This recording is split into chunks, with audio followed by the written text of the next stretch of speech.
The Jets need a safety. A lot of them are hitting free agency. We're going to talk about which ones I would like to see them sign.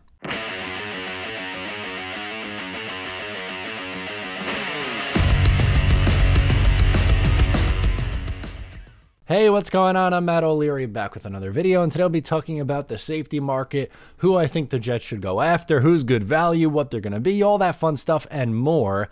Before we get started today, I just wanted to mention that you can follow me on social media at Matt O'Leary NY. If you haven't already, please make sure to subscribe to the Just Jets Clips channel and the Just Jets podcast. New episodes come out every single Monday. So the Jets need, well, two safeties. Probably going to do one in free agency, one in the draft, I would assume, similar to the tight end position, which we covered already.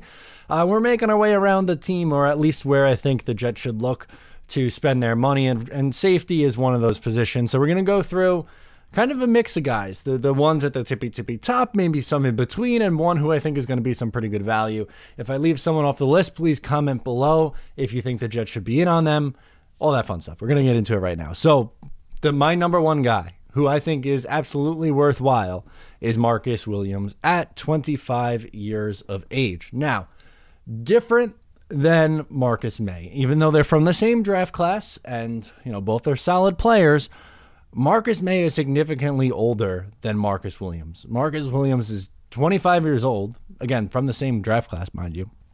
And just some of these numbers really just jump off the page. So 50% reception percentage, was fifth amongst safeties who were qualifiers. So what a qualifier is 20% of the most amount of snaps played by someone at that position. So it's just pretty much taking out the guys who didn't play nearly enough during the season. So fifth in reception percentage. He led safeties in forced incompletions, in the percentage of forced incompletions. He had 0 penalties, just 3 in the last 2 years.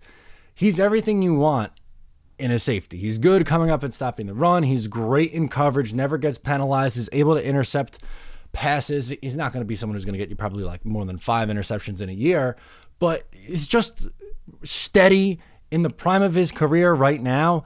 And yeah, he's probably going to cost you the most. Maybe, I don't know, $15 million a year, in that range, 4x60, which is kind of what Marcus May was looking for in that ballpark. It's less than what Jamal was looking for. We know that. But Williams is the better player comparatively to Marcus May, so you'd probably rather do that, right? Pay up on a guy who is just entering his prime now versus someone who is, well, unfortunately approaching 30 rapidly because he was ancient when he was drafted. A Mike McCagnon special here. So yes, Marcus Williams is going to be costly.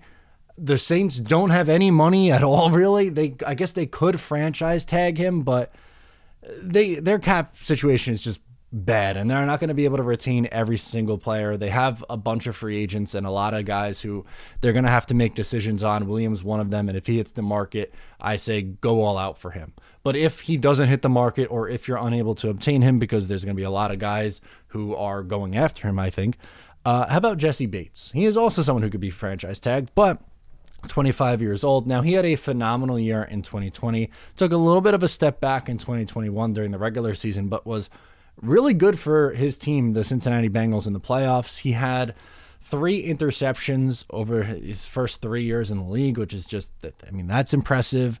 He can be a bit of a ball hawk. He's not a great tackler and a little bit inconsistent, so he's not obviously the same tier as Marcus Williams, but he's a little bit of a step down, so you're probably looking at like $12 million a year, but due to age, I would think probably 4 years, 48, somewhere in that ballpark for him.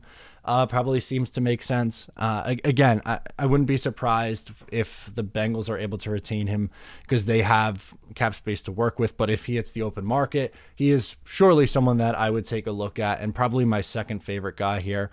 We have 2 more that we can get into, and then I'll talk about some guys who didn't make my list and why they didn't make my list. The third guy on my list is Quandre Diggs. Now, he's a touch on the older side at 29 years old, but he's really turned himself into a nice deep safety. He kind of did a little bit of a position change, and it's worked out for him in Seattle. He's an interception machine, 5 picks in each of the last 2 years, so 10 interceptions over the last 2 seasons. He intercepted, by the way, since 2019. He's intercepted 21.6 of the passes thrown into his coverage, which leads the way for safeties. Really impressive stuff. 16 games in 2020, 17 in 2021. So he's been a little bit more healthy after he missed, I think it was 5 or 6 games in 2019, but he's been good the last few years. And he's turned into a really nice player there after, bouncing around a little bit. Didn't really find a home until he ended up getting to Seattle, and he kind of established himself there. And I think you're probably looking at maybe $11 million a year at 3 years. So 3 for 33, $11 million a year. I think that's probably the ballpark you're looking in. That would have him signed through his age 29, 30, 31 season. And I think there's still enough left in the tank there. And I like the ball hawking abilities because the Jets don't force turnovers. That's one of their issues. So while, yeah, there are maybe some other deficiencies in his game, and he is getting up there in age, he intrigues me because of the amount of times the ball finds him and he's able to pick it off, which matters. Create turnovers. If you're going to have someone, or if you're going to have a defense rather, that's going to get after the quarterback, why not have someone deep who can actually intercept the ball, which is kind of what Diggs and Bates and Williams, the 3 guys I mentioned so far, can do just that. Now, the last guy that I want to talk about today before we get into people that I would not sign is a little bit of a step down, not necessarily like a step down. That has a negative connotation to it.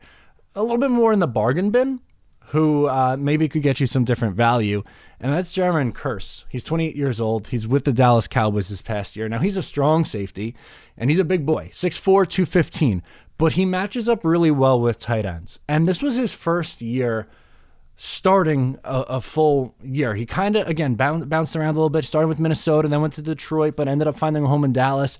And in his first full year, looked really steady. Like, I liked his game a lot. I thought he was really underrated. And if you can get him at, like, I don't know, maybe $6 million a year instead of getting into the double-digit range, so for 3 years, 18, let's say, that's not some bad value. That's someone who can play. I like him a lot. I think he's, again, kind of flying under the radar here a little bit. I mean, you can compare him to some of these other guys who, maybe get talked about a little bit more. Like, for instance, with Marcus May, the Jets just aren't going to bring him back. They franchise tagged him. He got hurt. You had the issue with the DUI. You had the issues with the agent. I just don't think that he's going to come back here. I think he moves on and gets a 1-year deal somewhere else. Justin Reed, I get it. He's a younger guy, but inconsistency scares me. He was really good in his first 2 years.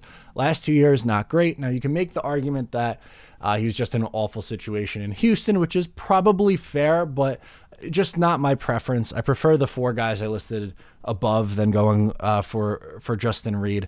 Devin McCourty, more of an age thing. He's a pretty solid player, but at this point of his career, I wonder how much is left in the tank.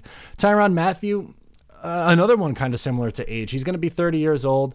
Wasn't great this year. 2 years ago was really good, but I don't think I would pony up for what he's going to be asking for. I think he's still going to be demanding a pretty high contract, and at his age, I would probably rather go with one of the younger guys like Williams or Bates or Kearse. And I know Diggs is about the same age as him, but just doesn't have as many miles on him, and a little bit of a different player. So those are really the ones that stand out to me. Let me know down below who you would like to see the Jets attack in free agency at this position. I really think it's something that Joe Douglas has to do. I think he has to find a starting safety in free agency and then probably look for one in the 2nd, 3rd, 4th round in that range in order to start on the other side, because Ashtyn Davis is not going to cut it, as we all know. So let me know. Subscribe here if you are new. I'm Matt O'Leary, and I'll talk to you next time.